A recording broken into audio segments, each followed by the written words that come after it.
is up, everybody? Kyaila Grace here, and welcome back to another one of my videos.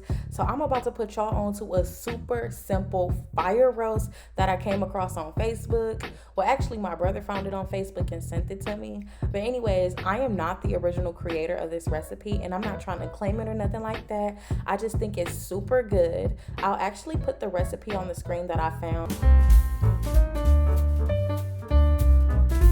Yeah, it is just so good, and I had to show y'all how it's done. So if you are interested, then stay tuned.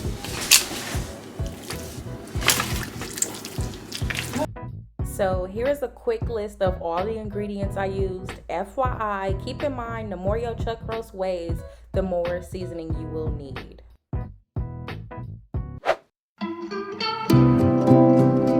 So starting off, I'm going to butter my cast iron skillet. I'm pretty sure you can use any type of skillet though.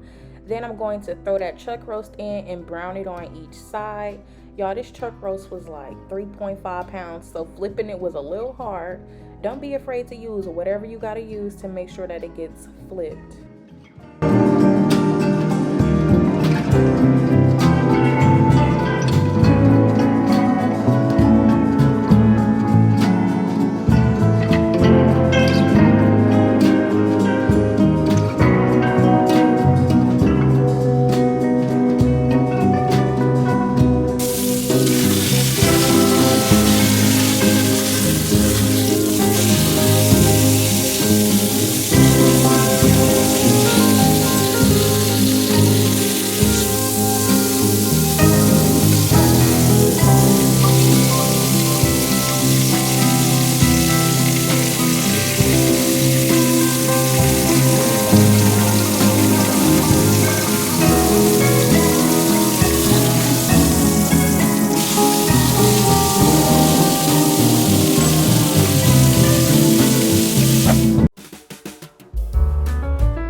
Now that my roast is brown on all sides, I'm going to transfer it to this pot so I can add all of my ingredients and let it simmer. I am adding 3/4 cups of water, just like the instructions said. Now, if y'all like me and somewhat don't know measurements, then just add a little bit less than 1 cup. I'm throwing in 1 pack of the all just gravy seasoning on top, and then following that, I will be adding the ranch seasoning, then adding my 1 stick of butter and pepperoncini peppers. I think I'm saying that right. But I'm gonna just let this cook until all my butter is melted and until my pot starts to simmer.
In the meantime, I'm going to dice up my carrots and potatoes and set them aside for later. So just enjoy this little mini ASMR of me chopping it up.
Now just look at how everything is starting to come together, and y'all, I'm telling you, it just smells so good. Now I'm going to transfer all the roast into this aluminum pan.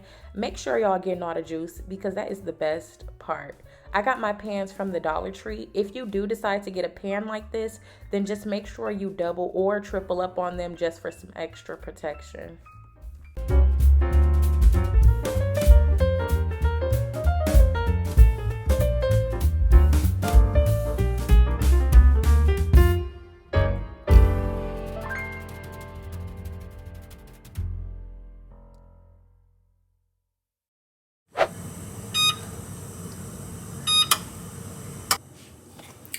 Okay, y'all, so I kind of forgot, but I'm just gonna drizzle some olive oil on the top. They say use a tablespoon, but I'm just gonna do what I do.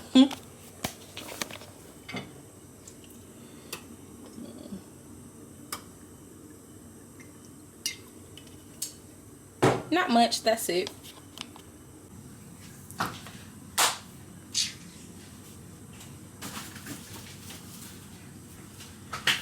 So our roast is pretty much ready to go. I'm just waiting on my oven to preheat to 350. Now I'm gonna take some aluminum foil and cover it, and it'll be ready to go.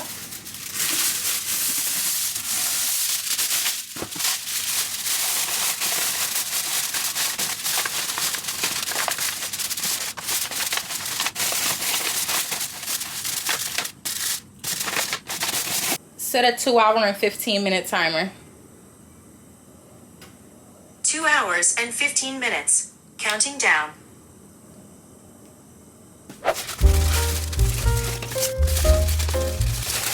Now that we are about 2 hours into the food cooking, this is where I'm gonna add all of my potatoes and carrots. Y'all, this is my first time making this recipe, and I find that adding the carrots and potatoes in halfway into it being done is perfect timing, because that is enough time for everything to get super soft. You don't want to bite into no hard carrot. Like I said before, this is a big roast, so I am adding more seasoning and water.